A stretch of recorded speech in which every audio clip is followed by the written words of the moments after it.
शौच करके आ रहे थे तो कोई एक प्रेत से इनका मिलन हुआ। उस प्रेत ने प्रसन्न होकर गोस्वामी जी से कहा कि मैं आपको कुछ देना चाहता हूं। गोस्वामी जी बोले, भैया हमारे मन में तो केवल एक ही चाह है कि ठाकुर जी का दर्शन हमें हो जाए। उस प्रेत ने कहा कि महाराज, मैं यदि दर्शन करवा सकता तो अब तक मुक्त न हो गया होता। मैं खुद प्रेत योनि में पड़ा हुआ हूं। तुलसीदास जी बोले, फिर भैया हमको कुछ नहीं चाहिए। तो उस प्रेत ने कहा, सुनिए महाराज, मैं आपको दर्शन तो नहीं करवा सकता, लेकिन दर्शन कैसे होंगे उसका रास्ता बता सकता हूं। तुलसीदास जी बोले कि बताइए। प्रेत बोला, आप जहां कथा कहते हैं बहुत सारे भक्त सुनने आते हैं। अब आपको तो मालूम नहीं, लेकिन मैं जानता हूं आपकी कथा में रोज हनुमान जी भी सुनने आते हैं। सबसे पीछे कंबल ओढ़कर एक दीनहीन कोढ़ी स्वरूप में जो व्यक्ति बैठता है और जहां लोग चप्पल उतारते हैं वहीं बैठते हैं। उनके पैर पकड़ लेना वह हनुमान जी ही हैं। गोस्वामी जी बड़े खुश हुए।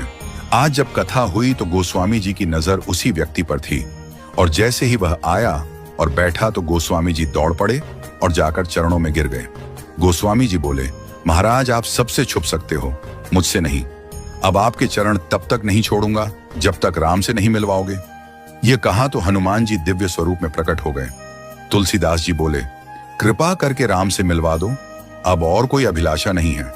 हनुमान जी बोले कि आपको राम जी जरूर मिलेंगे, लेकिन आपको चित्रकूट चलना होगा।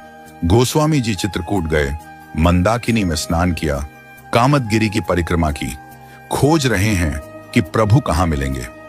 सामने से दो राजकुमार घोड़े पर आए, एक गौर वर्ण और एक श्याम वर्ण। उन्होंने रास्ता पूछा तो तुलसीदास जी ने बताया और वो चले गए। फिर हनुमान जी प्रकट हुए और बोले, अभी जो राजकुमार घोड़े पर थे वही तो राम और लक्ष्मण थे। आपसे ही तो रास्ता पूछा और आपने नहीं पहचाना।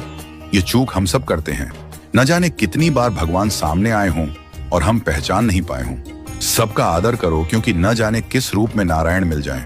गोस्वामी जी बोले, हनुमान जी आज बहुत बड़ी गलती हो गई, कृपा करवाइए फिर मिलन हो। हनुमान जी बोले, धैर्य रखो, फिर मिलेंगे। गोस्वामी जी मंदाकिनी के तट पर स्नान कर चंदन घिसते हुए श्री राम जय जय राम गा रहे थे।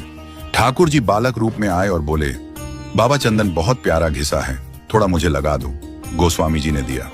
हनुमान जी तोता बनकर आए और घोषणा कर दी कि चित्रकूट के घाट पर भाई संतों की भीड़, तुलसीदास चंदन घिसे, तिलक देत रघुवीर।